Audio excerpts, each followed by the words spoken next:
Hey everyone, it's Alison Heikkila. Thank you so much for joining me. We are going to be working with the Spellbinders Handmade Holiday Christmas Kit today.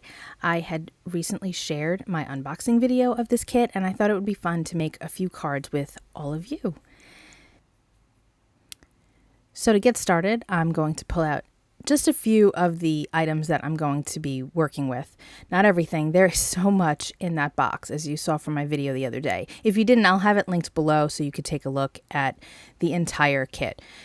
So I grabbed the A2 sized white cards that are pre-made in the kit and these beautiful floral ephemera. I love this stuff. These are, if you look at the contents, it's called die cut floral shapes. That's what I'm working with because that big floral with those huge roses are they're just beautiful. So I'm flipping through and I'm trying to decide what paper I want to start with. And of course that paper pad is part of this kit. There are only a couple of things that I add to this card making session that are not in the kit. One of them is wet adhesive because that's not in there. Another thing is sequins from A Colorful Life Designs. There is a packet of sequins. It's like a turquoise color and it's beautiful, but it wasn't quite the color I needed for the cards that I'm making today. Actually, this particular card is where I use different sequins. And you'll see that in a little while. I cut this wrong. I just went to the wrong line. I just needed to remove just a little bit more of the paper. That was my fault. But this card is A2 sized. I like to have a border around the edge of my cards. I typically do that, like I would say 9.5 times out of 10, I have a border around my card. And you guys, I left all of these white. Isn't that crazy? If you watch my videos in the past, then you know that I like to add ink and watercolor and all sorts of stuff to the edges of my card bases. And this time I left them all white. It's crazy. I know. So a lot of my process for these is really just playing, just kind of going back and forth, looking to see what works with what do I like, what do I not like, and just kind of messing around. There isn't like a strict pattern or guide that I use. It's how does this make me feel? How do I like these things together? Is it going to work? Does it clash? Are the pattern sizes different? How do the colors work together? Now, obviously, in this case, colors are going to work because this kit was designed to work completely together.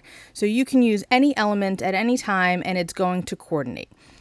Yes, I mentioned the sequins wasn't quite the right color, but that's only because this particular card has no turquoise or aqua in it, so it would have not really made sense.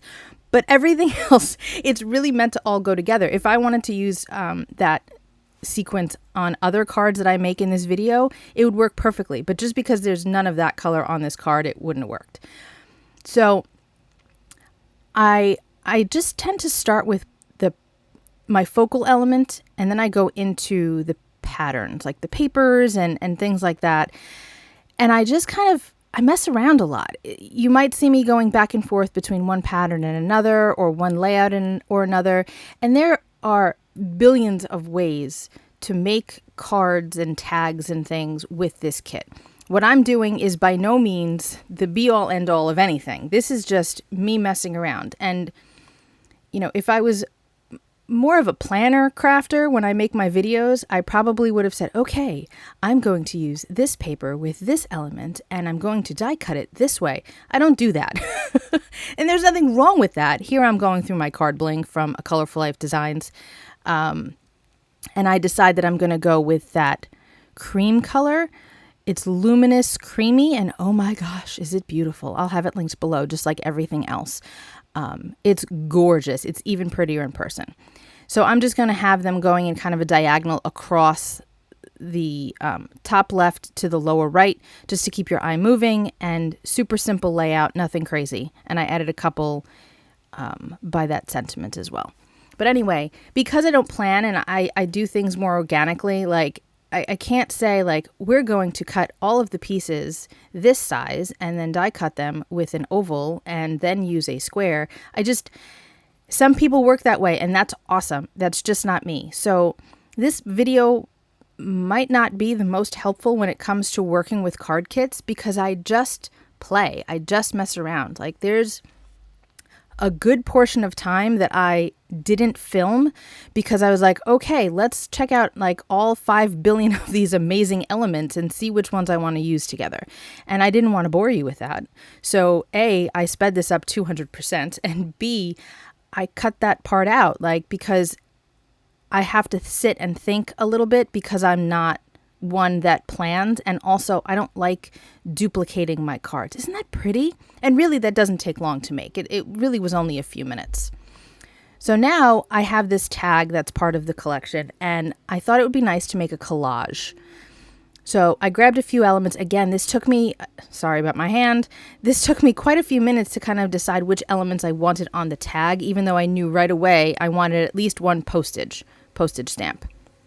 So now I'm working with this red paper, and it has Santa Claus all over it, like the name, excuse me. And I just thought it was really cool, and I love that bright red. So I just tore it.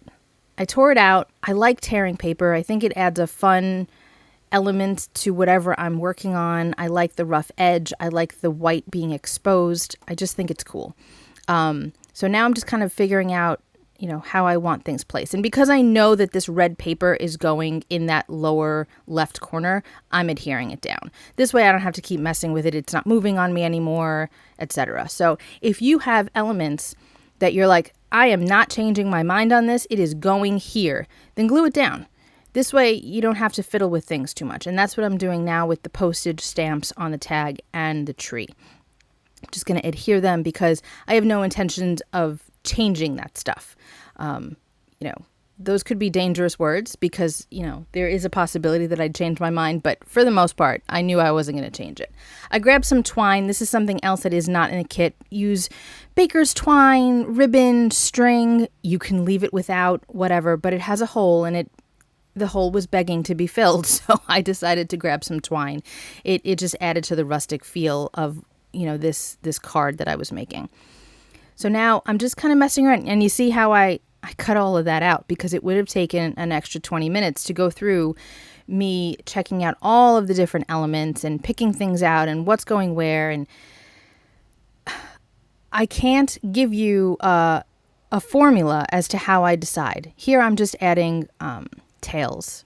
So I'm just cutting a triangle out of that just to make it look, well, like tails. I didn't want it to be straight. I thought it needed something else. You could also go on a diagonal. That would have also worked. But I don't have rhyme or reason as to why I'm doing the things that I'm doing. At least I don't think I do.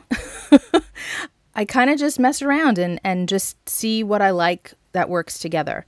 I tried pulling in a number of different colors in this card. I really liked the snowflake background. That aqua is really pretty. It's a little distressed looking, which I liked. It's not super bright. It's a little dull. I like the elements of gold, like in the Merry Christmas banner, that's foiled. The stripy banner at the top is also foiled, and it's just so pretty. So you get these foam squares in the kit, but there's a lot of negative space around it. Use that. That is all good foam. So that's what I'm doing. I wanted that tag to be popped up, and I used some of that excess piece and just kind of put it on there. Isn't that so cute?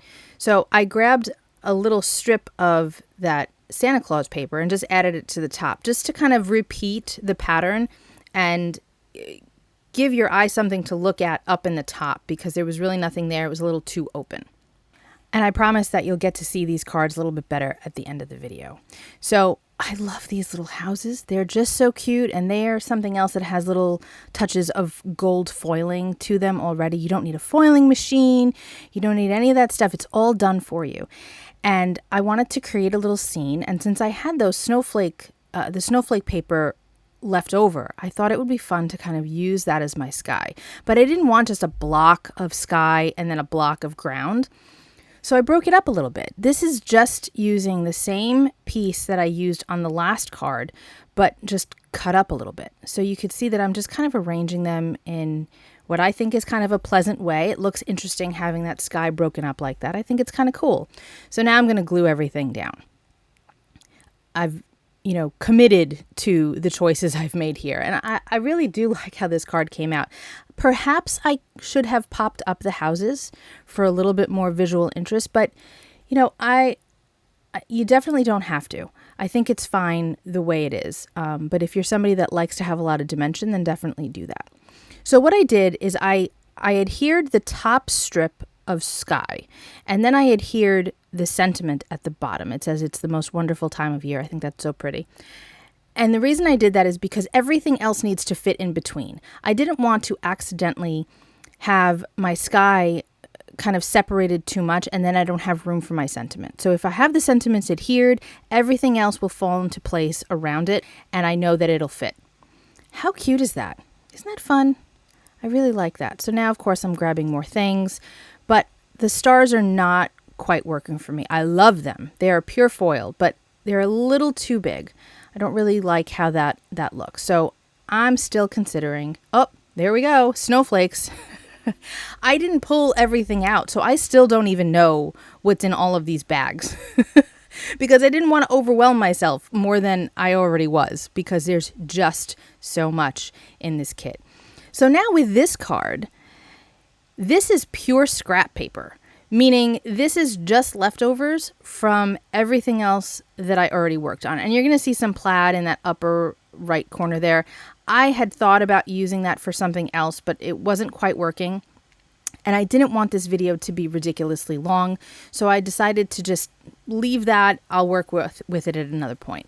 So everything that is on this card as far as paper goes is just scraps from the cards I've already done. So I tore some more of that Santa Claus paper, which I think is just so cute. And now I have that stripy paper that I love because it's kind of grungy and distressed. And I flipped it over so that I knew where to cut it because I don't want to waste it. So I have excess. You could see those chunks that I have off on my glass mat, that there's plenty left. And in addition, there's still plenty more in the paper pad. So don't think that you're only getting one piece of each. I think that, hold on, I have it here. There's 40 sheets in the paper pad. I think there might be 10 patterns, so you get 4 of each. But I really wanted to make a Santa card, and I thought that this was coming out so cute. Look at that. Isn't that fun? But I needed to ground those die-cut elements a little bit, so I grabbed that little green strip, and that was just my mistake from before. You know how I said, oh, I just cut that incorrectly. I needed to cut a little bit more off. That's all that is. So we can use all the things to make these cards, and it's going to come out fantastic. So I'm adhering that down. I didn't want the green to go all the way across. I thought it looked kind of odd going through the red. I just wanted it to look as though it went underneath it. And now I've got a little collage going there. So I'm adhering those things down. You didn't need to watch me gluing it all. And now these gems are part of this box. I mean, they're so pretty. They're like a rose gold. And there's 3 sizes. And I thought, let's use those. They're self-adhesive, which is awesome. It makes it so easy to get them down. I did not push them down really hard at first. You'll see me do that in a moment because I wanted to make sure I had them where I wanted them. But you can easily just kind of scoochy them over a little bit if you need to. But then I committed and I pushed them down. Isn't that great? So here are all 4 of the cards. It didn't take a whole lot of time to assemble them. It takes longer to kind of figure out what you want to work with because there is just so much to play with. So I think they came out totally adorable. I hope you like them too. The looks are very different, even though it's all the same collection. But you can certainly tailor them to whoever you're sending them to or your own style, etc. I think they're really, really sweet, and I can't wait to make some more. So I hope you enjoyed this video. Thank you so much for hanging out with me. I will be back very soon with something else. Probably not Christmas, but I've got lots of things planned. So I hope you'll come back and hang out with me again. Be well, stay safe, peace out.